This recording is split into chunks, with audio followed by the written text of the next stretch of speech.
আপনারা দেখছেন আজকের Barak, a house of Adrija digital media.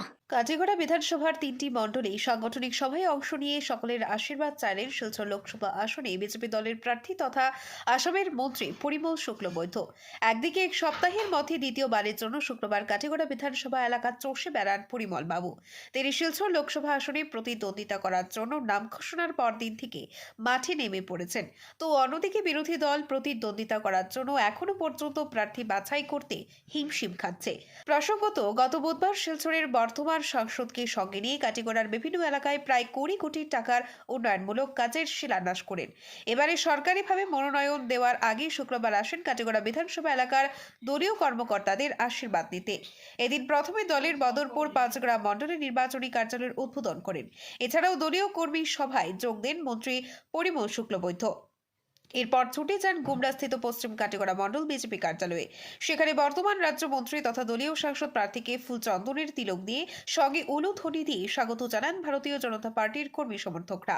এখানেও সাংগঠনিক সভায় যোগ দেন। শেষে কালাইন মণ্ডল বিজেপি কার্যালয়ে আয়োজিত সভায় যোগ দেন পরিমল শুক্লবৈদ্য। প্রতিটি সভায় দলীয় কর্মকর্তাদের কাছ থেকে আগামী দিনের জন্য আশীর্বাদ কামনা করেন। এদের সভাগুলোতে মন্ত্রীর সঙ্গে উপস্থিত ছিলেন কাছাড় জেলা বিজেপির বদরপুর 5 গ্রাম মণ্ডলের সভাপতি তপন মুহুরী, পশ্চিম কাটিগড়া মণ্ডলের সভাপতি সুব্রত চক্রবর্তী, কালাইন মণ্ডলের সভাপতি নিত্যগোপাল দাস, কাটিগড়া মণ্ডলের সভাপতি বিশালাক্ষ দেব বাবলা, শিলচরের সংসদের কাটিগড়ায় প্রতিনিধি সুখেন্দু কর, জেলা বিজেপি সদস্য তথা গ্রেটার পাল কমিউনিটির রাজ্য সভাপতি বিপ্লব কান্তি পাল প্রমুখ। আপনারা দেখছেন আজকের বরাক। কাজীগড়া বিধানসভার 3টি মণ্ডলে সাংগঠনিক সভায় অংশ নিয়ে সকলের আশীর্বাদ চাইলেন শিলচর লোকসভা আসনে বিজেপি দলের প্রার্থী তথা আসামের মন্ত্রী পরিমল শুক্লবৈদ্য। একদিকে এক সপ্তাহের মধ্যে দ্বিতীয়বারের জন্য শুক্রবার কাজীগড়া বিধানসভা এলাকা চষে বেড়ান পরিমল বাবু। তিনি শিলচর লোকসভা আসনে প্রতিদ্বন্দ্বিতা করার জন্য নাম ঘোষণার পরদিন থেকে মাঠে নেমে পড়েছেন। তো অন্যদিকে বিরোধী দল প্রতিদ্বন্দ্বিতা করার জন্য এখনো পর্যন্ত প্রার্থী বাছাই করতে হিমশিম খাচ্ছে। প্রসঙ্গত, গত বুধবার শিলচরের বর্তমান সাংসদকে সঙ্গে নিয়ে কাটিগড়ার বিভিন্ন এলাকায় প্রায় 20 কোটি টাকার উন্নয়নমূলক কাজের শিলান্যাস করেন। এবারে সরকারিভাবে মনোনয়ন দেওয়ার আগে শুক্রবার আসেন কাটিগড়া বিধানসভা এলাকার দলীয় কর্মকর্তাদের আশীর্বাদ নিতে।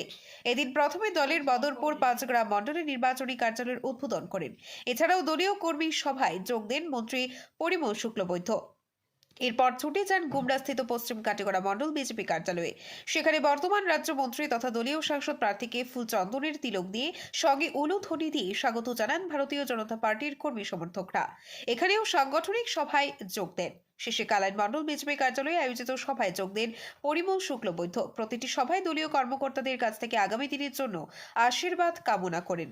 এদের সভাগুলোতে মন্ত্রীর সঙ্গে উপস্থিত ছিলেন কাছাড় জেলা বিজেপির বদরপুর 5 গ্রাম মণ্ডলের সভাপতি তপন মুহুরী, পশ্চিম কাটিগড়া মণ্ডলের সভাপতি সুব্রত চক্রবর্তী, কালাইন মণ্ডলের সভাপতি নিত্যগোপাল দাস, কাটিগড়া মণ্ডলের সভাপতি বিশালাক্ষ দেব বাবলা, শিলচরের সংসদের কাটিগড়ায় প্রতিনিধি সুখেন্দু কর, জেলা বিজেপি সদস্য তথা গ্রেটার পাল কমিউনিটির রাজ্য সভাপতি বিপ্লব কান্তি পাল প্রমুখ।